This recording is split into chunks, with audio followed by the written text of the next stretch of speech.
Good morning. My name is Charlie Clack, commodity analyst here at Rabobank. We're bringing you an update today on our recently released Agri Commodity Markets Monthly for September 2017, titled Watching, Waiting, Yield Debating. So what yields are we debating? Well, we're looking towards the US, and we're looking towards the corn and soybean harvests, which are just getting underway, and the impact it will then have on the respective CBOT markets. Now, it's been a very variable year for both soy and corn, and of course, we'll need to see the harvest reports which come through to confirm the high yields expected. But of course, it's been variable, so it's been a very difficult year for forecasting, and we expect the markets to really react to what comes through. For both of these commodities, we're also looking to the south, to South America, where we see local price incentives incentivizing soybeans being planted over corn. For Brazil, we expect a 1.7% increase in soybean acres, which will have, of course, impacts in terms of supply into the coming season. I'd like also to talk a little bit on the wheat side, because wheat, coming off contract lows in August, has been our most bullish commodity for September. Now, we remain fairly bullish on wheat, but we're not expecting any sort of runaway train because, of course, wheat really is at a very low point in terms of prices. Why are we bullish? Well, there's two main factors. Well, firstly, we're looking to Russia, and Russia, as an exporter, is currently the lowest priced globally. But Russia has constraints in terms of its logistics, and also as we enter into winter, the Black Sea will freeze and exports will become more difficult. Therefore, importers will need to look to alternative exporters, those that are higher priced, perhaps the US and the EU, which will then see global cash prices improve marginally. The second factor is, of course, Australia, and we've seen some really deteriorating crop conditions here, particularly on the east coast. Now, Australia had a record crop last year, 33.5 million tonnes.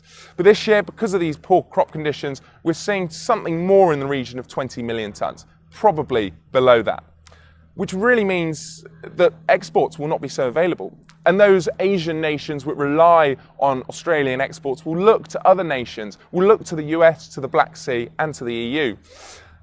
With less available, of course, we are marginally bullish. But we don't expect a runaway train, like I said, because of perhaps headwinds in terms of the US dollar and also a very heavy supply outlook.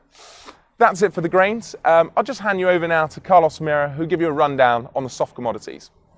Hi, my name is Carlos Mera. I'm another commodity analyst here at Rabobank. I'm going to talk a little bit about coffee and sugar this month. Arabica coffee has been very, very volatile, although it started September at more or less the same levels that is at the moment, very close to the end of September, but a lot of volatility in between. It went up by 10 cents at some point, and now it came back all the way. It has been a weather market, mainly dominated by the ongoing dryness concerns in Brazil. At the moment, we have quite a wet weather forecast, and that's the main reason the market came back down. There's still an unanswered question whether this dry weather has had any reparable effect on the coming crop. And we believe maybe, trees normally recover very well from dryness when the rains come back, but very likely some farmers have decided to prune the trees, which will mean no crop in those farms next season. So overall, we believe it can be still a really good crop, but probably not as high as it could have been. On the Robusta side, Robusta has seen a 4% drop in the month. That was mainly because there were fewer deliveries than expected against the September contract.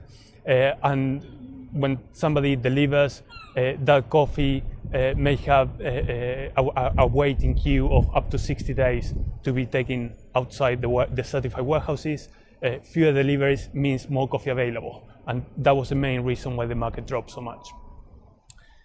Sugar was also very interesting. It dropped 7% in the month, and especially the white premium has weakened quite significantly. One of the main reasons for that is that there are increasing expectations on the EU beet sugar crop, which looks very, very good in different countries. Beet test results are very, very positive in Germany, in the Netherlands, in France, and in the UK. Thank you very much for watching. If you have any further questions or you need any more information, please have a look in our Agri Commodity report that you can find on our website. And I look forward to talking to you next month. Thank you.